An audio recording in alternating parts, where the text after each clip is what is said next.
तो गाइस कैसे हैं आप सब लोग। सभी एल्डर्स को दिखाता है कि सभी नेशन सोल्स के मास्टर्स जो होते हैं वो अपने अपने सेक्टर के लीडर्स होते हैं। वो सभी लोग एक टावर के सामने पहुंच रहे होते हैं जहां पर उन सभी को बुलाया गया होता है। तो सभी एल्डर्स जब वहां पर पहुंच जाते हैं तो मैसेंजर उनसे कहता है कि सभी लोग यहाँ पर आ चुके हैं। वो सभी लोग कहते हैं कि हाँ सभी लोग आ चुके हैं और इसी के साथ ही वो मैसेंजर जो होता है वहां पर अपनी पावर्स को यूज करते हुए उनके लिए वहां पर एक स्पेशल पोर्टल को ओपन करता है और उनका टावर जो होता है ऊपर की तरफ रोशनी चमकाता है, जिसके साथ ही वहां पर उनके सामने आसमान के ऊपर एक बड़ी सी आंख अपीयर होती है। वो मैसेंजर जिसका नाम शिन लिंजी होता है तो उसके सामने रिस्पेक्ट देता है और कहता है कि हम लोग रैंक 3 के कंट्री से आपको यहाँ पर वेलकम कहते हैं। जबकि दूसरी तरफ से पू नैंजी जो होता है उस बड़े जाइंट को जानता होता है। वो कहता है कि ये बड़ा सा जो जाइंट है ये डीमन फैमिली से है, फॉरेन बैटल ग्राउंड की डीमन फैमिली से है और जो यहाँ पर हम सभी लोगों से फोर्सफुली काम करवाने के लिए आया है। हम सभी लोगों को फोर्सफुली यहाँ पर से बैटल ग्राउंड में भेजा जाएगा ताकि हमारी बॉडीज के ऊपर कब्जा किया जा सके। इसी के साथ ही वो कहता है कि इस बड़े से जाइंट ने सिर्फ और सिर्फ अपनी एक आंख को अपीयर किया और देखो जरा यहाँ पर नेशन स्टोल ट्रेड के जो अर्ली स्टेज के मास्टर्स हैं वो सभी लोग किस तरह घबराहट के मारे हैंग हो चुके हैं और यहाँ पर अपनी बॉडी को हिला भी नहीं पा रहे।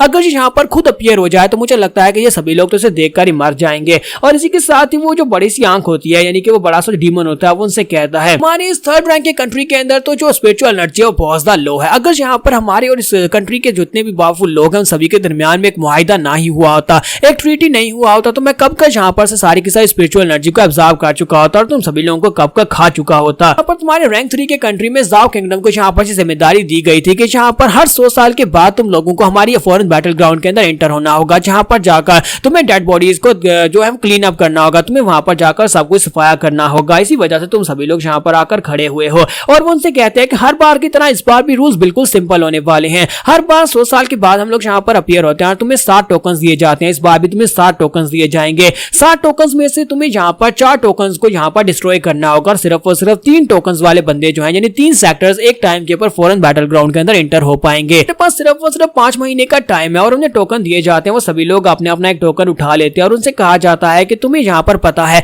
कि ये पोर्टल के अंदर से एक टाइम के ऊपर सिर्फ 3 सेक्टर के लोग एंटर हो सकते हैं, यानी 3 जो लोग जिनके पास 3 टोकन होंगे वो सिर्फ वही एंटर हो सकते हैं। फिर साथ ही वो उनसे कहते हैं कि 5 महीने के बाद तुम में से जो लोग फॉरेन बैटल ग्राउंड में जाएंगे उन्हें वहां पर जाकर एक स्पेशल किस्म के ऑर्ब को ढूंढना होगा, एक स्पेशल क्रिस्टल को ढूंढना होगा। अगर तुम लोग उस स्पेशल क्रिस्टल को ढूंढ लेते हो तो फिर यहाँ पर तुम्हें इसका बहुत ज्यादा फायदा होने वाला है। हम लोग पर्सनली अपनी तरफ से तुम्हारी पूरी की पूरी फैमिली और तुम्हारे पूरे के पूरे सेक्टर को माला माल कर देंगे। यहाँ पर तुम्हें वो सब कुछ मिलेगा जो तुमने कभी सोचा भी नहीं होगा। लेकिन अगर तुम में से किसी ने उस क्रिस्टल को अपने पास छुपा कर रखने की कोशिश की तो हम लोग यहाँ पर पूरे के पूरे जाओ किंगडम को ही खत्म कर देंगे, पूरे के पूरे जाओ किंगडम को डिस्ट्रॉय कर दिया जाएगा। इसलिए सोच समझकर फैसला करना कि तुम्हें क्या करना है। फिर साथ ही वो अपना हाथ वहां पर से बाहर निकालता है और उनका जो एनर्जी ग्लोब ऊपर चमक रहा होता है उस बड़े टावर के ऊपर वो उस एनर्जी स्रोत को वहां पर से उठा लेता है और कहता है कि फिलहाल के लिए मैं इस एनर्जी स्रोत को यहाँ पर से लेकर जा रहा हूं, मुझे नहीं लगता कि तुम्हें इसकी जरूरत है। और इसी के साथ ही आसमान के ऊपर से वो बड़ी सी आंख गायब हो जाती है। उसके गायब हो जाने के बाद प्रेशर खत्म हो जाता है, सभी लोग वहां पर नॉर्मल हो जाते हैं। मैसेंजर उन सभी लोगों से कहता है कि रूल्स बिल्कुल सिंपल है, तुम सभी को अच्छी तरह से पता है कि यहाँ पर इस कंपटीशन में नेशनल सोल स्टेज के मास्टर्स हिस्सा नहीं ले सकते।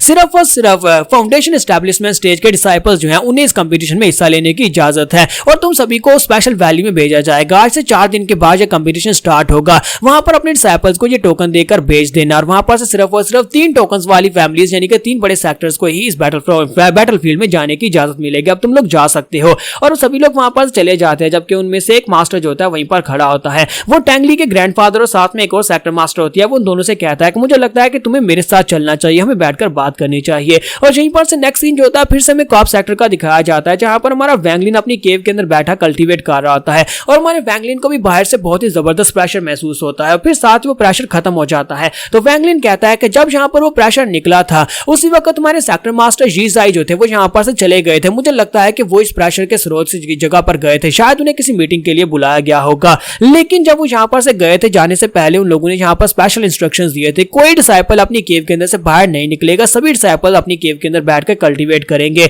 आज जाने से पहले वो इस तरह का ऑर्डर क्यों देकर गए होंगे। और साथ ही वो कहता है कि मुझे लगता है कि यही मेरा चांस है यहाँ से भाग कर जाने का। और इसी के साथ ही हमारा वैंगलिन जो होता है वहां पर सोच रहा था कि मैं यहाँ पर से अगर भाग कर जा सकता हूँ तो फिर बेहतर है, लेकिन फिलहाल के लिए मैं यहाँ पर ये मौका ठीक नहीं है क्योंकि अभी मेरे पास इतनी कल्टीवेशन नहीं है कि मैं बाहर जाकर किसी से फाइट कर सकूं। तो वैंगलिन वहीं पर बैठ के फिर से कल्टीवेट करना स्टार्ट करता है। तो वहां पर फिर से कल्टीवेट करना स्टार्ट करता है तो आपको पता है कि उसकी बॉडी के अंदर उसने जो कोर बनाई थी जिन एनर्जी के साथ वो आसपास की जिन एनर्जी को बड़ी तेजी से एब्जॉर्ब करती है। तो इसी के साथ ही मास्टर मूरों को दिखाते हैं कि वो कहते हैं कि अचानक से यहाँ पर जिन एनर्जी कम क्यों होती जा रही है, क्योंकि हमारा वैंगलिन सारी जिन एनर्जी को अपनी बॉडी के अंदर एब्जॉर्ब कर रहा होता है। जब वो इतनी सारी सारी जीन एनर्जी को एब्जॉर्ब करता है और साथ ही अपने पास से अपने क्रिस्टल को निकालता है। तो उसका क्रिस्टल बहुत ज्यादा ठंडा हो चुका होता है। वो कहता है अगर कोई और बंदा इसको हाथ लगाता तो उसकी पूरी बॉडी जहां पर जमकर फ्रीज हो जाती, लेकिन मैं जहां पर बहुत ज्यादा जीन एनर्जी को बॉडी में एब्जॉर्ब कर चुका हूं, इसी वजह से मेरे पर इसका ज्यादा असर नहीं पड़ा। मानो फ्रैंकलिन कहता है कि मास्टर C29 ने मुझसे कहा था कि मुझे इस क्रिस्टल की अगली लेवल को पार करने के लिए जहां पर दूसरे एलिमेंट की जरूरत है जो कि वुड एलिमेंट है,